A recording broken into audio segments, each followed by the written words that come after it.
Daawwattoota keenya ammas Yookoo Dr. Sobaata Muriidamee afur itti fufee jira.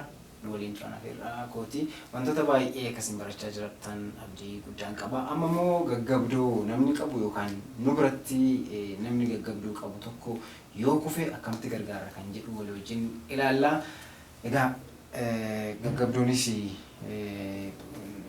uummata keenya keessatti baay'inaan kan jirudha. Akkasumas immoo wantoota namoonni godhanii beekna yeroo namni gaggabu keessumaa kibriititti qabsiisu. Utuu nama sana lafatti dhiisanii suuqiitti illee fiiganii suuqiidha dhaqanii kibriita yeroo isaan fidan argina. Mee namni yeroo gaggabu gargaarsa yaala jalqabaa nun gochuufi qabnu maal ta'uu qaba?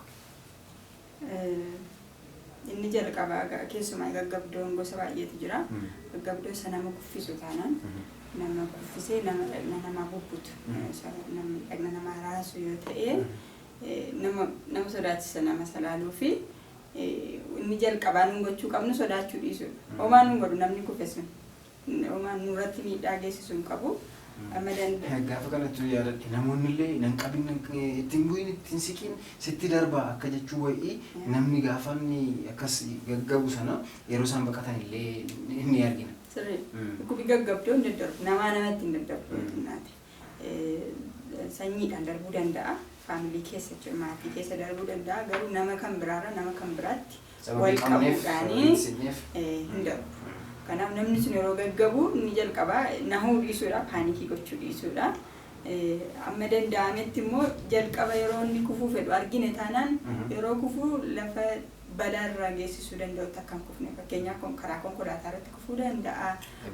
Abidda irratti bishaan keessatti boolla keessatti kufuu danda'a. Kanaaf bira jirra taanaan namni gaggabdoo qabu kuni akka inni lafa balaa irra geessisuu danda'utti hin kufne amma dandeenyetti mallattoo agarsiisan qabu. Keessumaa namoonni akka maatii keessaa nama akkasii qabanii yookaan hiriyyaa akkasii qabanii beeku mallattoon argisiisan tokko qabu jalqaba. Mallattoo sana gaafa irratti argitan beektu taanaanii nama sana bakka balaarraa fageessuu barbaachisa. Amma inni kufuutti dafne balaa sanarraa baasuudha.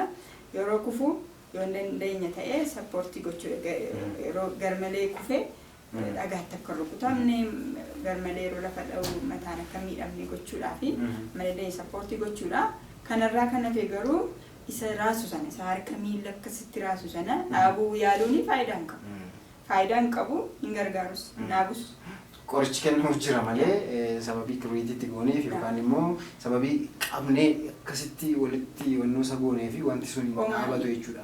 Sun sababiin isaa sammuurraanii ergaa darbutu jira waan ta'eef ergaan sun immoo sababii exaggerated ta'eefi wanti sana fida waan ta'eefi nama sana qabnee dhaabuu hin dandeenyu kibriitiinis dhaabuu hin danda'u jechuudha. Egaa saayinsiidha wanti mirkanaa'ee jiru waa'ee kibriitii. Dabalataan wanti nun gochuufi qabnu yeroo bubbuu taasana nama sana gara bukkeetti ciibsu hin argisiisna. Gara bukkeetti cinaachaan ciibsuudha. Afaan isaanii keessa waa jiraate baasu. Fakkeenyaaf otoo waa nyaatu namni tokko gaggabuu danda'a. Yeroo sana dafnee waan afaan isaa keessa yeroo dandeenye baasuudha. Kanaachi garuu maaliyyuu afaan nama sanaa keessa gashuun baay'ee balaa fiduu danda'a. Meeshaa kamiyyuu afaan nama sanaa keessa kaa'uu hin qabnu jechuudha. Yeroo sanatti bukkeetti ciibsina amma inni raasee darbutti nama sana bira ta'uudhaanii balaarraa eegna. Yoo danda'ame immoo ambulaansiin yoo jiraate yookaan gara mana yaalaa dhaquu dandeenya yoo ta'e yookaan manni yaala baay'ee nutti dhiyoo ta'e hakiimota waamuufii dandeenya. Ogeessa fayyaa waamuufii dandeenya yookaan dafnee mana yaalaa kanatti fudhachuu dandeenya. Achumaan ergii marni raasu sun darbee booda namni sun yeroo muraasaaf sammuu of wallaalee turuu danda'a yookaan akka hirriba wayii rafuu danda'a yookaan immoo waan akka lafaan mattoo confused ta'ee sirriitti otoo sammuun isaa clear hin ta'in hin dammaqiini itti fufuu danda'a. Yeroon sun amma darbutti bakka tokko tursu teessisuu barbaachisuu danda'a. Yeroo sana hundumaa nama sana wajjin turuu nu barbaachisa jechuudha. Kanaafuu inni guddaan nun gochuufi qabnu akka namni suni hin miidhamne gochuudha malee siijeriin sun yookaan immoo inni hurguufu suni feezii qaba. darbuun isaa hin hafu waan ta'eef hamma inni darbutti namni sun akka miidhamneetti yeroo laannee fi sirriitti nama sana gargaaruu danda'utu nurra jira jechuudha. Iddoo gaarii akka inni ciisu akka inni balaqqamasa gara qilleensaatti hin seenne tuubboo qilleensaatti hin seenne akkasumas mataan isaa akka rukutamne sirriitti yoo eegne ga'a ta'a jechuudha. Akkasumas namoonni yeroo baay'ee itti naanna'anii ilaalu sunillee namoonni irraa sissiqanii qilleensa akka inni fudhatu gochuun barbaachisaa ta'a jechuudha. Yeroo tokko tokko immoo mana yaala geessuun irratti barbaachisaa ta'uu danda'u jira. Fakkeenyaaf inni bubbuutu kun jalqabee daqiiqaa 5 yoo itti fufe daqiiqaa 5 guutuu nu maraasa yoo ta'e inni urgufu kun gidduutti hin dhiisne yoo ta'e yookaan immoo namichi gidduutti of bareen deebine taanaan mana yaalaa dafnee mana yaalaatti geessuu qabna. Kun dheeraadha jechuudha. Sa'aatiin isaa dheeraadha.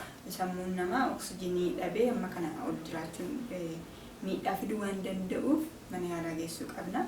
Inni lammaffaan amma gaggabdoon sun kuffise raasee xinna gidduutti dhiisee ammas itti deebi'ee taanaan otoo inni gidduutti of hin bariini irra deddeebi'ee of wallaalchisa taanaan ammas inni bubbuutu sun dhufa taanaan mana yaalaa geessuun baay'ee barbaachisaa ta'a jechuudha. Baay'ee barbaachisaa ta'a. Egaa kanaachi miidhaan dabalataa kan biraan jiraannaanis isaaf mana yaalaa geessuun barbaachisaa ta'a jechuudha.